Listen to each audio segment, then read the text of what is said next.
What's going on, folks? My name is John Serwin, and this is my kitchen. Welcome. Today, I'm going to show you how I made this. Homemade guacamole. Yeah, fresh, bright, acidic, a little fatty, delicious. Company's anything for Taco Tuesday coming up. But yeah, stick around, and I'll show you how it's done. All right, real quick, before we start cutting up all the avocados, the tomatoes, the onions, the cilantro, I want to show you guys a quick little something. My knife that I enjoy for vegetation. Then I bought myself a, it's called a sharpening stick. This is not a honing stick. This is a sharpener. What I end up doing, what I've come to find for myself, everybody has a little bit different technique. I like to take my knife, hold it. If you kind of go right off of, see where the handle is to here? I mean, I believe that's probably about a 15 to 18 degree angle. But what I end up doing, hold this down. Sometimes, you know what? Probably not a bad idea. I'm going to use kitchen towel so it doesn't go flying on me. Tip of it down, and I kind of just listen. Hopefully you can pick up as some people just go straight down with it. Do 5 on one side, 5 on the other. 4, 3, 2, and then 1 back and forth 20 times.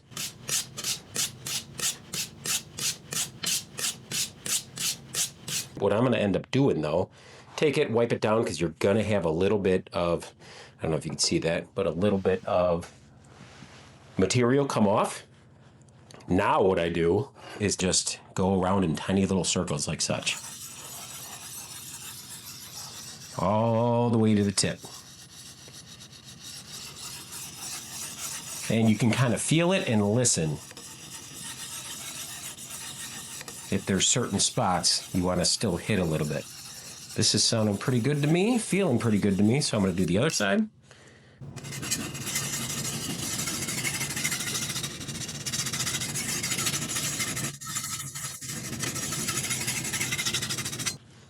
But yeah, I can see some material has come off. I'm going to go ahead and give this a wipe down again. And then, yeah, kind of ready to use it. Now that has been sharpened, because remember, this is a sharpening stick, as compared to a honing stick. Honing, this one's round, so this will only, when it's rounded over, it'll set your edge again. So that whole 5 on one side, 5, 4, 3, 2, 1, 20. I do that every time I grab a knife out and I hone it, and then you can kind of feel like, hey, is this thing good enough to go? That's all. Just want to give you a quick little tip on, I guess, a little knife maintenance. All right, start off making the guacamole. Just take a avocado. I always place it down on the cutting surface.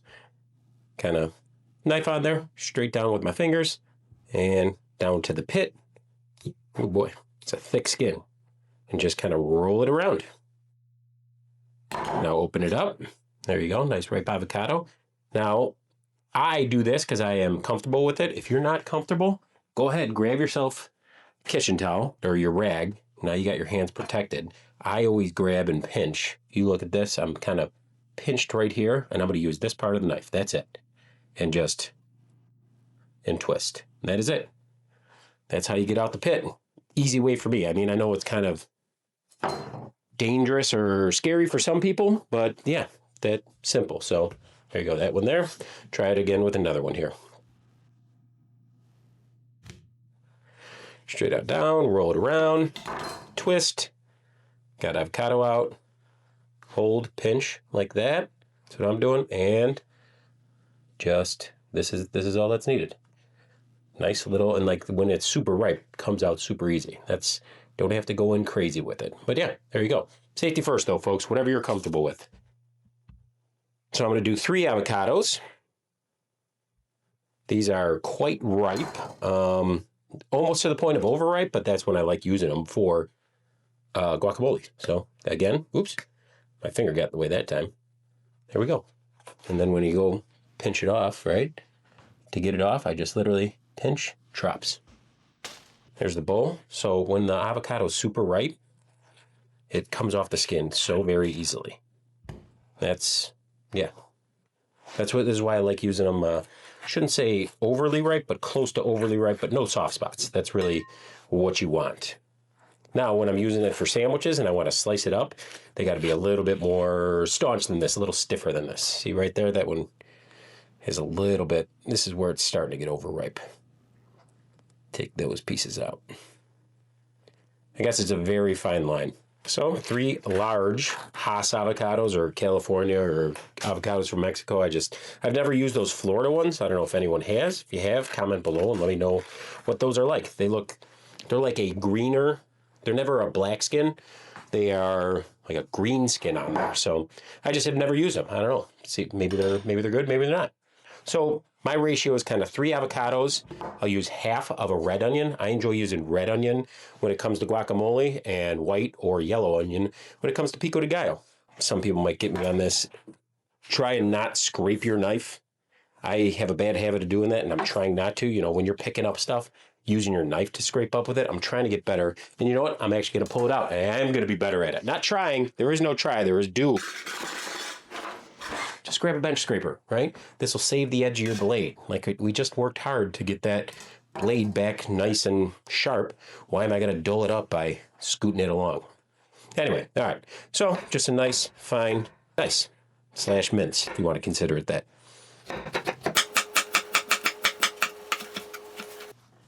And then when you want to gather it up, go ahead, gather it up like this, right? Like, that makes it so much better. I need to really do that more, and I will do that more. It's not I need to, I will do that more.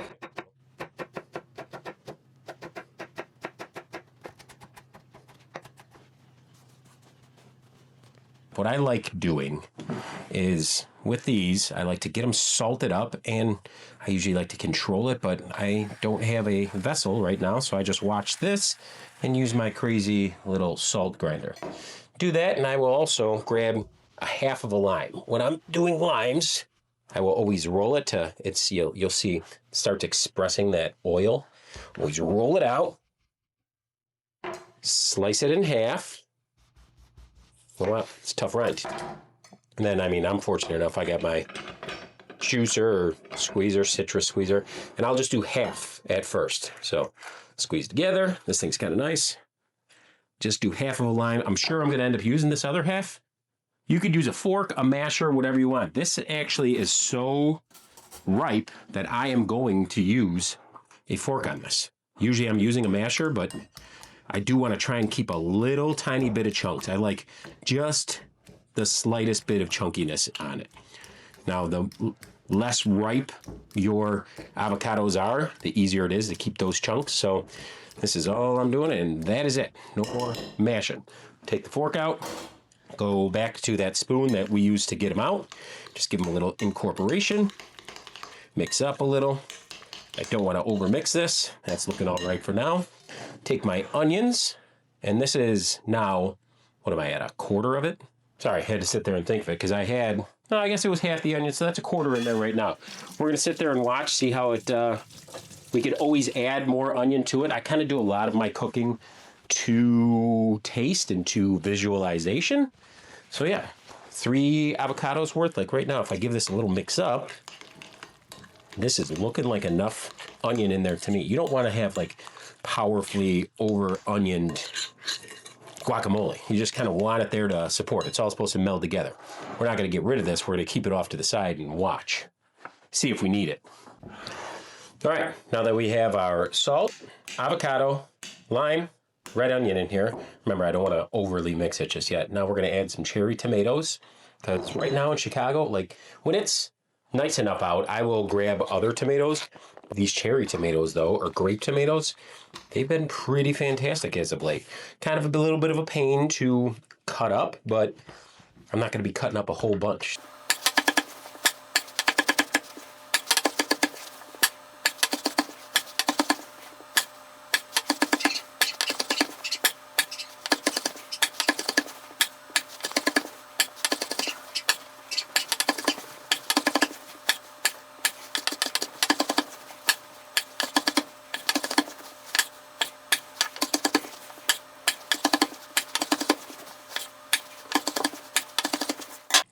All right, now that we're all done, I'm going to go ahead and Like I said, I'm getting better at this. I'm not going to screw it up. Bench scraper, scoop it all up into the avocado. And that nice color there. Give it a little bit of a mix. See what we're looking like. If we want to add any more tomato, but currently that looks pretty good. That's probably about 5 ounces, I'd say, of this 10-ounce canister. Next, we are grabbing 1 whole bunch of cilantro and slicing that on up. And don't be afraid of the stems. Just when you get down to mostly stems, that's when you can discard. But I go ahead and add some of the stems in there. There seems to be really good flavor inside of there. All right, that's where it feels like mostly stems. Discard that. Go ahead and I'm just going to do this kind of by hand. 1 big handful, that might be enough right there. I'm going to go ahead and incorporate this around. Yep, that's probably going to be good on the cilantro there. And there you have it, right there. We're going to go ahead and throw this in the fridge for half hour. Then we're going to give it a taste. See where we're at seasoning-wise. All right, half hour's gone by. Now we're going to grab our guacamole out. Go ahead, give it a nice mix up. And check the flavors, check where we're at.